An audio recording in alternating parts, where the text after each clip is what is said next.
اعوذ باللہ من الشیطان الرجیم بسم اللہ الرحمن الرحیم الحمد للہ رب العالمین والصلاة والسلام علی اشرف الانبیاء والمرسلین وآلہ الطیبین الطاہرین اعوذ باللہ من الشیطان الرجیم ذالکم بما کنتم تفرحون فی الارض بغیر الحق وبما کنتم تمرحون ادخلوا ابواب جہنم خالدین فیہا فبئس مثوى المتکبرین۔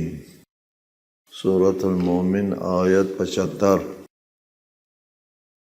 یہ انجام اس لیے ہوا کہ تم زمین میں حق کے برخلاف باطل پر خوش ہوتے تھے، اور اس کا بدلہ ہے کہ تم اترایا کرتے تھے۔ جہنم کے دروازوں میں داخل ہو جاؤ جس میں تم ہمیشہ رہو گے۔ تکبر کرنے والوں کا کتنا برا ٹھکانہ ہے۔ ان کے مشرکین کی گردنوں پر طوق ہوگا اور وہ زنجیروں میں گھسیٹے جا رہے ہوں گے جہنم کی طرف۔ یہ کیوں ہوا؟ یہ اس لیے ہوا، یہ خود تمہارے اپنے اعمال کی وجہ سے ہوا۔ اللہ کی طرف سے آنے والے ہدایت کو ٹھکرایا اور پھر اپنی مادی زندگی کے اوپر وہ خوشیاں مناتے رہے۔ تفرحون فی الارض بغیر الحق، ناحق زمین پر خوشی مناتے رہے۔ فرح خوشی کو کہتے ہیں، تفرحون فرح۔ خوشی برحق بھی منائی جاتی ہے اور ناحق بھی منائی جاتی ہے، اس لیے فرمایا بغیر الحق، ناحق خوشی مناتے رہے۔ جہاں خوشی نہیں منانا ہوتا ہے وہاں پر خوشی مناتے رہے۔ اور پھر وَبِمَا كُنتُمْ تَمْرَحُونَ، مرح اترانے کو کہتے ہیں۔ مرح اترانا وہ اپنی بات کے اوپر بدمست ہو جانا، یہ ناحق برحق دو نہیں ہوتا، یہ ہوتا ہی ناحق ہے۔ اس لیے بغیر الحق کی قید نہیں لگائی یہاں، تمرحون کے لیے بغیر الحق کی قید نہیں لگائی، تفرحون کے لیے بغیر الحق کی قید لگائی۔ اس لیے فرح حق بھی ہوتا ہے، ناحق بھی ہوتا ہے۔ پیغمبروں نے تمہارے لیے اللہ کی طرف بلایا، وحدت کی طرف، شرک چھوڑنے کے لیے، تو تم نے ان کے خلاف وہ ہنسی مذاق اڑائے، اور آج جہنم وہ اس کا صلہ ہے۔ پیغمبران تمہاری نجات کے لیے آتے تھے اور تم ان پیغمبروں سے دشمنی کرتے ہیں۔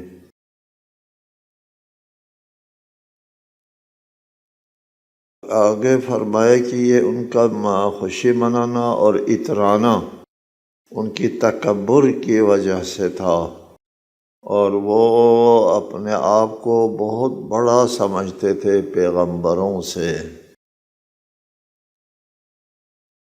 پیغمبروں کو وہ ایک تحقیری نظر سے دیکھتے تھے، اس لیے اپنے آپ کو بڑا سمجھتے تھے۔ مشہور ہے نا ابو جہل کا یہ قول کہ محمد نے کسی انسان پر بہتان نہیں باندھا، اللہ پر کیسے باندھے گا؟ لیکن ہم ہے تو، یعنی اس کا مطلب یہ ہے تو سچا، لیکن ہم بنی ہاشم کی بالادستی کو قبول نہیں کر سکتے۔ یہ بات تھی تکبر، نخوت، اور اس وجہ سے وہ رد کرتے تھے دعوت کو۔ فاصبر ان وعد اللہ حق فإما نرینک بعض الذی نعدہم او نتوفینک فإلینا یرجعون۔ بس آپ صبر کریں، یقین اللہ کا وعدہ سچا ہے، اب انہیں ہم نے جو وعدہ عذاب دیا ہے اس میں سے کچھ حصہ ہم آپ کو آپ کی زندگی میں دکھا دیں گے یا آپ کو دنیا سے اٹھا لیں، بہرحال انہیں ہماری طرف پلٹ آنا ہے۔ فاصبر ان وعد اللہ حق، اللہ کا وعدہ نصرت برحق ہے، آپ صبر سے کام لیں، صبر کریں۔ رہا ان مشرکین کا انجام، ان کا انجام بد کا ایک حصہ آپ اپنی زندگی میں دیکھیں گے، جیسے بدر کی شکست ہے اور احزاب کی شکست ہے، بہت سے جنگوں میں انہوں نے شکست کھائی اور ذلت اٹھائی اور قتل ہو گئے، اور بالآخر فتح مکہ میں تو ان کا صفایا بھی ہو گیا۔ فرمایا یہ بعض ہے جو ہم آپ کو آپ کی زندگی میں دکھائیں گے، ان کی رسوائی اور ان کی ناکامی جو ہے آپ کو زندگی میں، نُرِيَنَّكَ بَعْضَ الَّذِي نَعِدُهُمْ، بعض وعدے آپ کو دکھا دیں گے، آپ کی زندگی میں دکھا دیں گے بعض، یا آپ کے دنیا سے جانے کے بعد ان کو رسوائی کا سامنا کرنا ہوگا۔ جی بہرحال یہ جو ہے ان کو کامیابی کی کوئی صورت نہیں ہے۔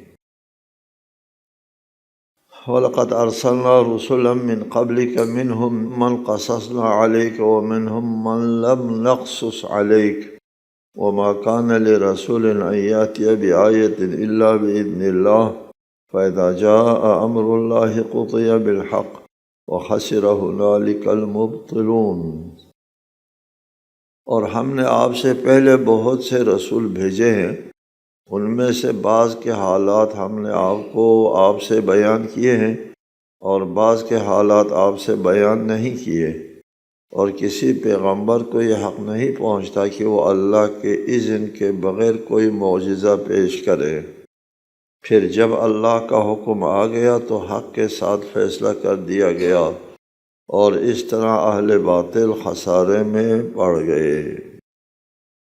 اس آیہ مجیدہ میں فرمایا کہ ہم نے جتنے انبیاء بھیجے ہیں ان میں سے کچھ کا واقعہ آپ کو بتایا ہے، سب کا نہیں بتایا، اور جن کا واقعہ آپ کو بتایا ہے وَمِنْهُمْ مَنْ لَمْ نَقْصُصْ عَلَيْكَ، بعض لوگوں کا حال آپ کو بتایا نہیں ہے۔ 1,24,000 پیغمبر ہیں، ان سب کا حال تو نہیں بیان ہوا، کچھ لوگوں کا حال بیان ہوا ہے، لیکن سب کا ایک حال یہ ہے، سب کا مشترکہ، کہ ان انبیاء نے جب دعوت دی اپنی قوم کو، تو قوم جو ہے وہ دلیل مانگتے ہیں، تکذیب کرتے ہیں، معجزہ مانگتے ہیں، تو انبیاء جو ہے وہ معجزے پیش کرتے رہے ہیں، اور کسی پیغمبر کو، کسی نبی کو یہ حاصل نہیں ہے کہ وہ اپنی طرف سے معجزہ پیش کرے۔ معجزہ اذن خدا ہوتا ہے، اللہ تعالیٰ کی طرف سے معجزہ ظاہر ہوتا ہے اس رسول کے ہاتھ پر، جو باذن خدا ہوتا ہے۔ کائنات پر اللہ تعالیٰ کی حاکمیت ہے، اور اللہ تعالیٰ کے اذن سے انبیاء کو بھی اس کائنات میں حاکمیت، معجزے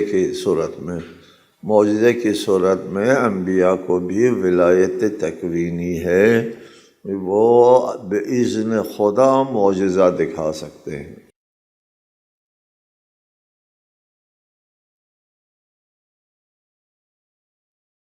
وَمَا كَانَ لِرَسُولٍ أَن يَأْتِيَ بِآيَةٍ إِلَّا بِإِذْنِ اللَّهِ، کسی رسول کو یہ حق نہیں پہنچتا کہ وہ معجزہ دکھائے بغیر اذن خدا کے، اپنی طرف سے نہیں ہو سکتا۔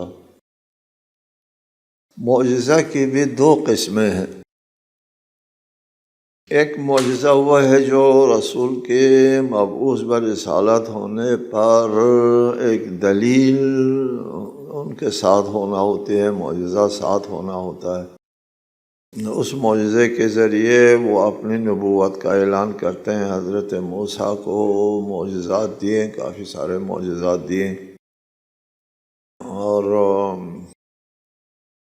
عصا کا اژدہا بننا اور ید بیضاء وغیرہ 9 معجزے دیے اللہ تعالیٰ نے ابتدائی طور پر، چونکہ مقابل میں فرعون تھا، بہت بڑا طاغوت اور بڑی طاقت تھی، اس لیے بہت سارے معجزے دکھائے ابتداءً۔ اس معجزے کے انکار پر عذاب نہیں آتا۔ ابتداءً جو معجزہ ہے وہ تو دکھانا ہوتا ہے، دلیل پیش کرنا ہوتا ہے، کہ جب حضرت موسیٰ نے کہا کہ میں رب العالمین کا نمائندہ ہوں، تو لوگ ایسے تو نہیں مانتے، کیا دلیل ہے آپ کے پاس؟ تو دلیل کے طور پر معجزہ پیش کرنا ہوتا ہے۔ اس معجزے کے انکار کی صورت میں عذاب نہیں آتا، لیکن اگر اس کے بعد وہ امت نے معجزے کا مطالبہ کیا، اس معجزے پر اکتفا نہیں کیا، مزید معجزے کا مطالبہ کیا، امت کے مطالبے پر جو معجزات دکھایا جاتا ہے، دکھاتا نہیں ہے اللہ تعالیٰ ہمیشہ، اس لیے کہ مطالباتی معجزہ دکھانے کا انجام بہت برا ہوتا ہے، اور اللہ بہت مہربان ہے اپنے بندوں پر، پھر بھی یہ لوگ گستاخ ہیں، مشرک ہیں، منکر ہیں، پھر بھی ان کے اوپر عذاب ڈالنا نہیں چاہتا اللہ تعالیٰ، وہ اس لیے مطالباتی معجزہ نہیں مانتے ہیں۔ اگر مان لیا، مطالباتی معجزہ دکھا دیا، پھر انکار کیا، پھر مہلت نہیں ملتی، فوراً عذاب آ جاتا ہے۔ جی، یہ اللہ تعالیٰ کی سنت ہے انبیاء کے ساتھ۔ جس طرح قوم صالح، حضرت صالح کے قوم نے معجزہ مانگا، ناقہ نکالو، ناقہ نکالا پہاڑ سے، اور پھر اس کے بعد اس ناقے کو انہوں نے ذبح کیا، تو فوری عذاب آ گیا۔ اس طرح مطالباتی معجزہ طلب کرنے پر، اسی طرح مائدہ آسمان سے ایک دسترخوان نازل کرنے کی درخواست کی گئی، تو اللہ تعالیٰ نے فرمایا کہ یہ مت کرو، مت مانگو، اگر میں تمہاری یہ بات مان لوں اور پھر میں مائدہ دسترخوان آسمان سے نازل کروں اور پھر تم منکر ہو گیا، تو میں ایسا عذاب دوں گا دنیا میں کسی کو نہیں دیا ہوگا، کہ میں یہ دسترخوان جو ہے تم پر نازل کرنے والا ہوں، لیکن اگر اس کے بعد تم نے کوئی کفر اختیار کیا تو اسے میں ایسا عذاب دوں گا کہ اس جیسا عذاب عالمین میں کسی کو نہ دیا ہوگا۔ یعنی کوئی کھلا معجزہ ہے، بہت بڑا معجزہ ہے ایک دسترخوان کا نازل ہونا، اور معجزہ جتنا کھلا ہوگا اتنا ہی عذاب زیادہ ہوگا، حجت جتنی واضح پوری ہو جائے گی اتنا ہی عذاب زیادہ ہو جائے گا۔ اگر حجت جو ہے کسی کے اوپر بالکل پوری نہیں ہوتی، کسی تک پیغام پہنچتا ہی نہیں ہے، اس میں اس شخص کا مکلف کا کوئی حصہ نہیں، کوتاہی نہیں ہے، مکلف کی کوتاہی نہیں ہے، اس تک حجت پہنچی ہی نہیں ہے، پیغام پہنچا ہی نہیں ہے، کہ وہ انکار اور یا قبول کرے یا انکار کرے وغیرہ کی نوبت آئے، پہنچا ہی نہیں پیغام، اس کو مستضعف کہتے ہیں، اس کے پر عذاب نہیں ہوگا۔ جس پر حجت پوری نہیں ہوئی اصلاً عذاب نہیں ہوگا، جن کے اوپر حجت پوری ہو گئی ہے اور پھر وہ منکر ہو گئے تو عذاب ہوگا، اور اگر حجت جو ہے وہ اور زیادہ نمایاں طریقے سے پوری ہو گئی تو عذاب اور سخت ہو جائے گا۔ جی اللہ الذی جعل لکم الانعام لترکبوا منها ومنها تأکلون وَلَكُمْ فِيهَا مَنَافِعُ وَلِتَبْلُغُوا عَلَيْهَا حَاجَةً فِي صُدُورِكُمْ وَعَلَيْهَا وَعَلَى الْفُلْكِ تُحْمَلُونَ۔ اور اللہ ہی ہے جس نے تمہارے لیے چوپائے بنائے تاکہ تم ان میں سے بعض پر سواری کرو اور بعض کا گوشت کھاؤ، اور تمہارے لیے ان میں منفعت ہے، اور تاکہ تمہارے دلوں میں کہیں جانے کی حاجت ہو تو ان پر سوار ہو کر پہنچ جاؤ، نیز ان پر اور کشتیوں پر تم سوار کیے جاتے ہو، تحملون۔ اللہ تعالیٰ نے حیوانات کو انسان کے لیے مسخر کیا ہے۔ آپ کو بتایا کہ اس کائنات میں صرف انسان ہے جس کے لیے بہت سی چیزیں جو ہے انسان کے لیے، انسان کے اختیار میں رکھا ہے، انسان کے لیے پیدا کیا ہے۔ انسان کی زندگی کی ضرورت کے لیے نہیں صرف بلکہ سہولیت کے لیے بھی اللہ تعالیٰ نے چیزیں انسان کی تسخیر میں، انسان کے قابو میں دے دیا ہے۔ انسان کو کسی کے لیے مسخر نہیں کیا، انسان کو کسی کا خادم نہیں بنایا، بلکہ ہر سب چیز جو ہے خلق لکم ما فی الارض جمیعا، جو کچھ زمین میں ہے وہ تمہارے لیے خلق کیا گیا ہے۔ ان میں سے ایک جو ہے وہ چوپائے ہیں۔ چوپائے جو ہے اس کو اللہ تعالیٰ نے خلق کیا ہے کہ ان حیوانات کے اوپر سواری کرتا ہے انسان، بار برداری کرتا ہے اور ان سے دودھ لیتا ہے، گوشت حاصل کرتا ہے، ان کی کھال، اون، گوبر تک سے فائدہ اٹھاتا ہے۔ جی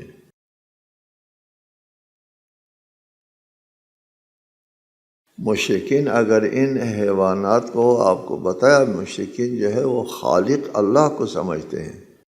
جی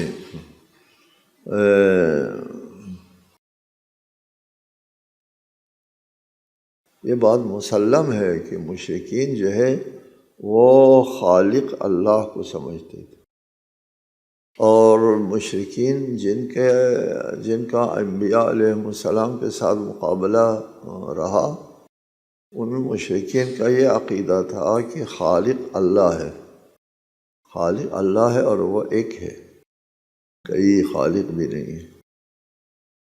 البتہ یہ خلق کرنے کے بعد تدبیر حیات جو ہے وہ ہمارے ارباب کے پاس ہے، ہم ان کا پوجا کرتے ہیں جن کے ہاتھ میں ہماری زندگی کی تدبیر ہے، روزی ہے، فتح و نصرت ہے، اولاد ہے، وغیرہ وغیرہ۔ اس میں سے زندگی کے ہر شعبے کے لیے ایک مدبر بنایا تھا، ایک رب بنایا تھا، ارباب متفرق، بہت سے ارباب۔ تو مشرکین خالق اللہ کو کہتے تھے، سمجھتے تھے، تدبیر اللہ کے ہاتھ میں نہیں ہے کہتے تھے۔ اس کے جواب میں یہ آیات تدبیری ہے، آپ کو بتاتا رہتا ہوں، آیات کس کی آیات؟ وجود خدا کی آیات ہے کہ جو منکرین خدا ہے ان کے مقابلے میں، یا خدا کے منکر نہیں ہے، مشرکین خدا کے منکر نہیں ہے، مشرکین خدا کو خالق سمجھتے تھے، خدا کے وجود کے قائل ہیں، لیکن وہ تدبیر کے قائل نہیں تھے۔ اللہ مدبر نہیں، خالق ہے۔ جی اس آیت میں بھی ارشاد فرمایا کہ اللہ تعالیٰ نے حیوانات کو تمہارے لیے خلق کیا اور حیوانات کی تخلیق میں تمہاری زندگی کی تدبیر پوشیدہ ہے۔ ایسا نہیں کہ ہم نے خالی حیوان کو پیدا کیا اور کسی اور رب نے آ کر کے ان میں تھن پیدا کیا، دودھ پیدا کیا، ان کا سواری کے لیے پشت بنائے کسی اور رب نے آ کر کے، کسی اور رب نے آ کر کے جو حیوانات کے لیے وغیرہ وغیرہ بال اون وغیرہ بنائے۔ ایسا تو نہیں ہے، یہ سب اللہ تعالیٰ نے بنایا ہے، اس میں تمہاری حیات کی تدبیر ہے۔ اور اگر تدبیر منظور نہ ہوتا، ان حیوانات کی تخلیق سے انسانی زندگی کی تدبیر منظور نہ ہوتا تو پھر یا تو ان حیوانات کا کوئی فائدہ نہ ہوتا، ہمارے لیے کوئی فائدہ نہیں ہے، یا فائدہ نہ ہونے کے ساتھ ساتھ ان کا وجود ہماری زندگی کے ساتھ متصادم ہوتا۔ ہاں جی، متصادم نہ ہو تو بے فائدہ ضرور ہوتا اگر تدبیر نہیں، لیکن ایسا نہیں ہے، یہ ہماری زندگی کی تدبیر ہے۔ ہماری ضروریات، ہمارے لوازمات جو ہے وہ ان حیوانات کے ساتھ ہم کو ملتا ہے۔ حاجتاً فی صدورکم، ہمارے جو ضرورت ہوتی ہے کہیں پہنچنے کی، اس کو سوار ہو کر کے تم حیوانات کے اوپر پہنچ جاتے ہو، اونٹوں کے اوپر، گھوڑوں کے اوپر سوار ہو کر کے طویل مسافت طے کر لیتے ہیں آرام سے۔ علیہا وعلی الفلک تحملون، اور ان حیوانات کے اوپر تم کو سوار کیے جاتے ہو، اور علی الفلک کشتیوں کے اوپر۔ زمان نزول قرآن میں سواری کی دو چیزیں، حیوانات اور کشتیاں تھیں۔ جی، آج کل بہت چیزیں آ گئی ہیں۔ ایک جگہ اشارہ ہے وَيَخْلُقُ مَا لَا تَعْلَمُونَ کہہ کر، جی، اور اللہ جو ہے ایسی چیزیں بھی خلق کرنے والا ہے جس کا ابھی آج تم کو علم نہیں ہے۔ ہمارے زمانے میں ہم دیکھتے ہیں کتنی چیزیں ہیں جس کے اوپر ہم لوگ سوار ہوتے ہیں۔ وَيُرِيكُمْ آيَاتِهِ فَأَيَّ آيَاتِ اللَّهِ تُنْكِرُونَ، یعنی وہ اللہ تمہیں اپنی نشانیاں دکھاتا ہے، پس تم اس کی کن کن نشانیوں کا انکار کرو گے۔ یُرِيكُمْ، اللہ تعالیٰ تم کو اپنے آیتیں دکھاتا ہے، اس قدر آیتیں دکھاتا ہے کہ روز تمہارے سامنے سینکڑوں ہزاروں نشانیاں اللہ کی موجود ہے، اور ہم ان پر سے گزر جاتے ہیں، معمولات میں شامل ہیں، معمولات میں۔ جی، آپ سے پوچھا جائے کہ یہ چیز دیکھی آپ نے، یہ کتنا معجزہ ہے، یہ معجزہ یہ تو روز کا معمول ہے، جی، یہ کیا معجزہ ہے۔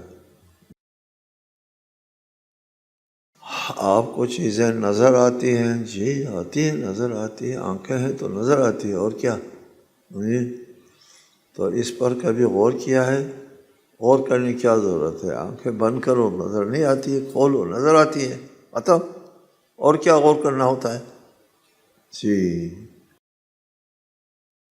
اس طرح بہت سی آپ کے اپنے وجود کے اندر، آپ کے وجود کے اندر اس قدر آیات اور معجزات ہیں، سبحان اللہ، کہ انسان اگر اس میں غور کرنا شروع کر دیں تو عقل دنگ رہ جاتا ہے۔ اور مولا یہاں فرماتے ہیں، امیر المومنین فرماتے ہیں وَأَبْيَنْ مِمَّا تَرَى الْعُيُونَ، تیرا وجود ان چیزوں سے بھی زیادہ واضح ہے جن چیزوں کو آنکھیں دیکھ پاتی ہیں۔ أَبْيَنْ مِمَّا تَرَى الْعُيُونَ،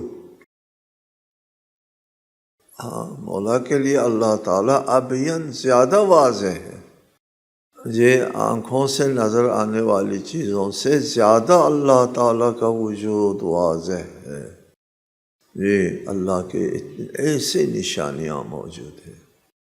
آپ کی آنکھیں جو ہے کبھی دھوکہ کھا سکتی ہیں، دور ہے تو وہ چھوٹا نظر آتا ہے، سامنے ہے تو اور نظر آتا ہے۔ اور اگر آنکھوں کے بہت سے وہ ہے دھوکے ہیں کہ آنکھیں دھوکہ کھا جاتی ہے، کبھی آپ دو نظر، کبھی ٹیڑھا نظر آتا ہے، پانی میں آپ لکڑی ڈالو تو وہ لکڑی ٹیڑھی نظر آتی ہے، نکالو سیدھی نظر آتی ہے۔ کوئی 700 اشتباہات گنے ہیں لوگوں نے آنکھوں کے، جی آنکھیں غلط نشانی کرتی ہے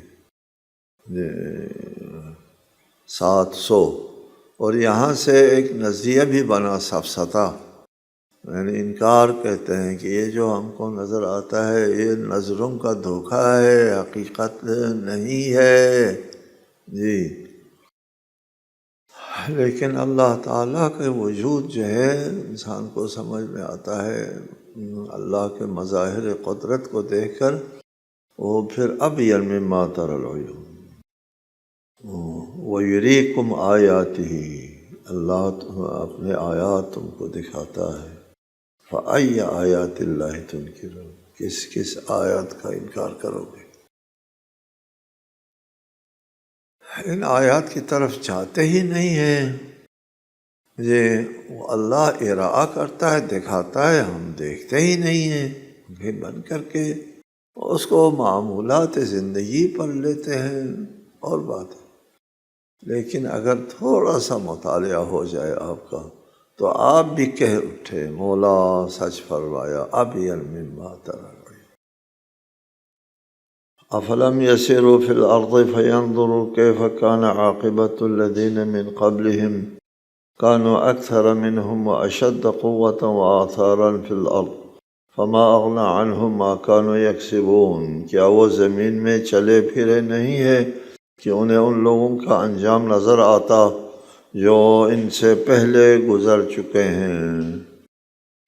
یہ وہ تعداد میں ان سے کہیں زیادہ تھے، نیز طاقت میں اور زمین میں اپنے آثار چھوڑنے میں بھی ان سے زیادہ تھے، اس کے باوجود وہ کچھ نہیں کر سکے۔ انہوں نے جو کچھ کیا ان کے کام نہ آیا۔ اس آیت کی تشریح انشاءاللہ آئندہ درس میں۔ السلام علیکم ورحمۃ اللہ وبرکاتہ۔